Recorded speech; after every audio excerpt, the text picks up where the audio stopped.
Hello, this is psychicpodcasts.com. I'm Psychic Sahar.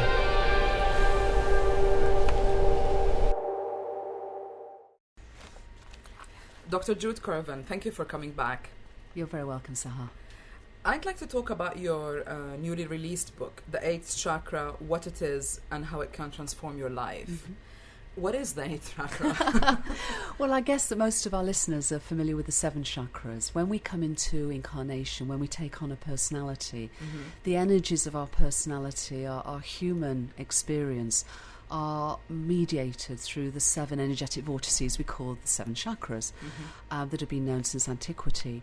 But as we are now expanding our awareness, we're able to access higher vibrational energies that go beyond the level of our personality. And the 8th chakra of the universal heart is both the first chakra of that transpersonal energy field, but it's also the portal to those higher vibrational energies. So is it a means to reaching a higher level of? Essentially, yes. I mean, most people are feeling it. Awareness or of actually tapping into the cosmic energy or universal energy? All of that. I mean, when we're expanding our awareness beyond the level of our personality, it's really raising our awareness to the level of our soul. So these higher transpersonal chakras, the 8th, 9th, 10th, 11th, 12th, are reaching ever higher vibratory levels of our own energy field, right. But they go beyond the level of our personality. Yeah.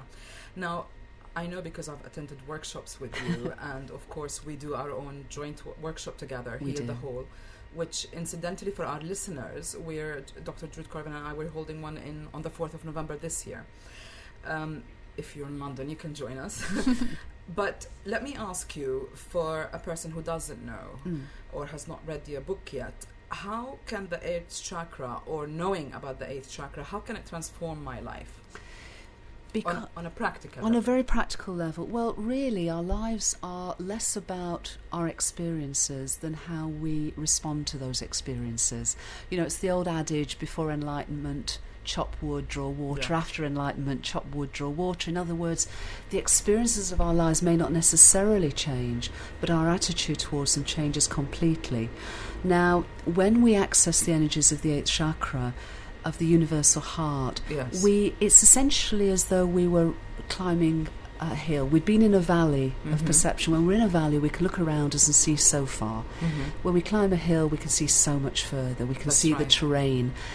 Accessing the energies of the 8th chakra, which we can all do now, essentially is raising our vibration to that higher level. And so we can see ourselves much more clearly. We can see the sort of behavioural patterns we've been caught in.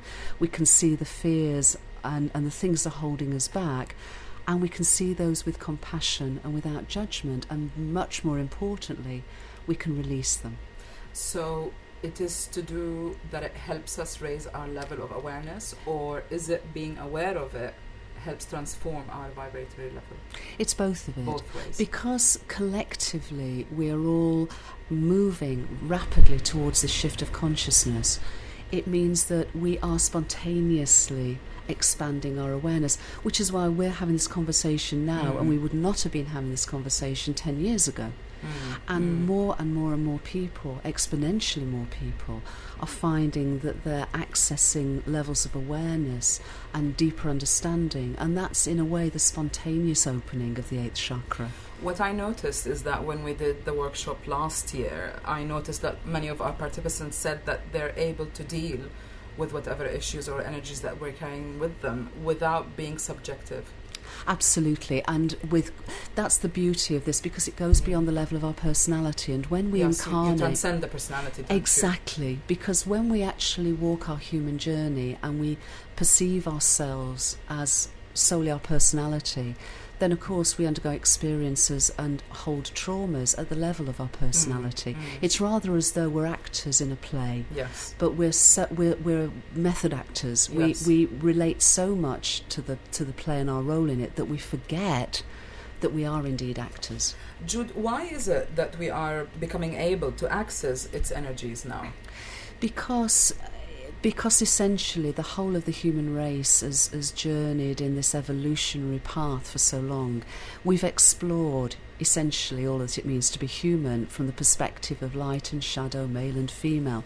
We've played those games. We've played the games of war and peace, and we've found ourselves on different sides.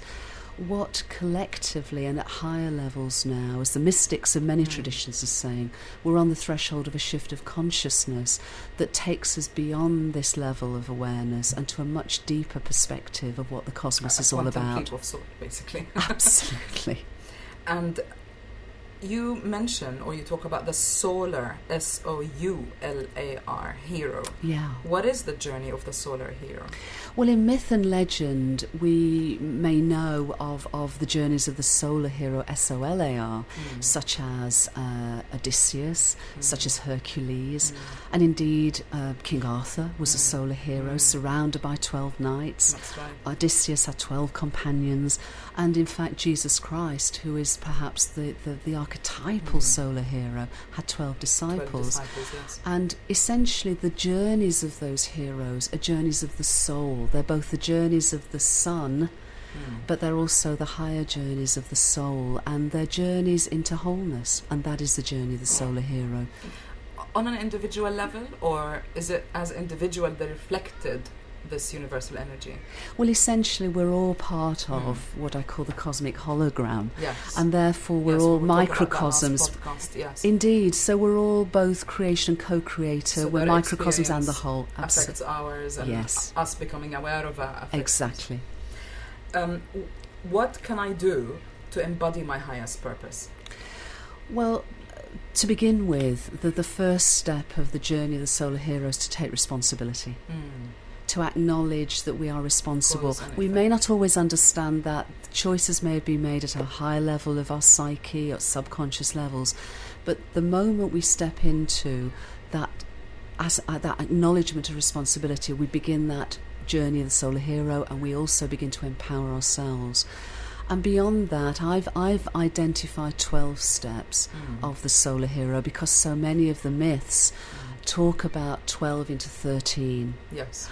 And for me, that's a fundamental harmonic of consciousness, and a fundamental harmonic of our psyche. So the first step is responsibility. The second step that I describe in the 8th chakra is choosing love rather than fear, because so often we do think, we speak, we act out of fear. And essentially fear separates us, whereas love joins us. The third step is what I call integrate. And what that means is that we judge so easily light and shadow. Yes. We judge so easily ourselves and others, Yes. and we play this dance of polarity. The third step is beginning to transcend that partial awareness of a polarity and start to understand that beyond that is unity awareness. And all of these steps, they're not linear. We dance with them. Right. We continue to dance with them every moment of every day. The fourth step that I describe is show up. In other words, we say so often spirit flows through us. Yes, it does. Yes, we do. But we have to make a choice to be present. We have to make a choice to allow that to happen. Show up and own up, I would say. Show up and own up. Absolutely. It is. It is.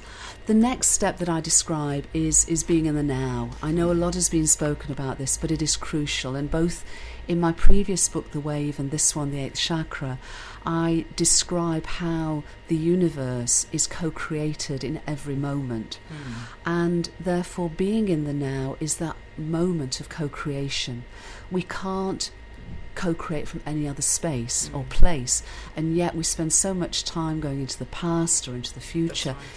Dissipates energy. Our greatest inspiration, our greatest creativity is being in the now. Absolutely, and I often explain to my clients that if you continue to relive the past, you're actually re-triggering old patterns, and in a way this is why life seems to be as though we're stuck, like a broken needle. Indeed it is, and when we acknowledge that, understand that, and moving to being the now, that spontaneity, that miracles happen, synchronicities happen. That's right. The next step, the sixth step, I talk about being mutual respect and love and gratitude. It's rather like an electric circuit. You have to plug it in and complete the circuit. And when we have mutual respect and honour each other, when we can open our hearts in love to each other, and ultimately when we offer gratitude for our experiences, that completes the energetic circuit that is the step into the wholeness of our being. Well, if we understand that we are a holograph or part of a big holograph, Indeed. then really there's no reason to take anything personally, No. isn't it? Because everyone is a reflection really of the Indeed. divine or the source or the universal energy. And I think if we have that understanding, Absolutely. we can transcend out of the persona. Indeed we or out of can. the personality archetype. Well, exactly. And what I talk about in the 8th chakra, as well as the journey of the solar hero, some very simple cosmic principles. And one of those is exactly that our outer circumstances reflect our inner circumstances. Absolutely. It is exactly as you described. The next step that I talk about of the journey, the 7th step, is what I call hear and listen. Hear. Alfred Tomatis, who's a wonderful pioneer of hearing, talks about this. He says that hearing is passive, listening is active. So it's about when we hear our inner intuition, when we hear our inner wisdom, it's not enough to hear it, because so often we then ignore it. Yes. And unless we hear and listen to it, in other words, take the actions that come from that inner wisdom, then essentially we don't fully embody the purpose of our soul, that our higher self is seeking to guide us. This is really interesting, particularly now that we live in a noise culture. Yes. I'm taking it to a different level, really. There's so many noises around that it becomes even more difficult to listen to anything else. And yet it's crucial. And it's that inner wisdom and that inner hearing that this is about. Do you think this is also related to the sound? I'm trying to bring harmonics in. Literally, the act of listening is you're taking information in a different form. I do, because if you have a sense that consciousness expresses itself as energy, all energies are waveforms, sound is archetypal. It's cosmic alignment, it's cosmic harmony, and more leading edge science is rediscovering just how important sound is. Yeah, absolutely. The next step, the 8th step, is what I call loving truth. And I get so many people who say, I'm very honest and I say it as it is. And whilst I acknowledge the power of that, I would suggest that we need to speak our truth from our hearts, because so often something comes to our minds and we say it, but because the vibrational energy is that of thought rather than a feeling, because it's mind energy not heart energy, often it can separate rather than bring us together. Absolutely. My experience is that when we speak the truth from our hearts, then it resonates with others on many, many levels that they can accept. The way to peace, in my perspective, is the way of loving truth. Absolutely. I mean, even physically, if we just look at the soma, it's interesting that our thoughts are literally between our brain and our hearts. Indeed. And I think what we need to express is that, not just an immediate reaction, but maybe deeper from the heart, from an inner truth. Indeed, and the 8th chakra is of the universal heart, is actually bringing the energies of our personal mind and heart and will together and raising the vibration. So what I'm saying is it's not just about the heart, it's actually each of our mind, our heart, our purpose coming together, nurturing each other in balance and raising that vibration. That's lovely. So we're on the 9th step now? I think we're on the 10th, actually. We're running ahead of ourselves. The 10th step I describe as honouring experience. It's so easy to honour the experiences we enjoy and so difficult to honour those that are challenging to us. And yet challenge or change is endemic.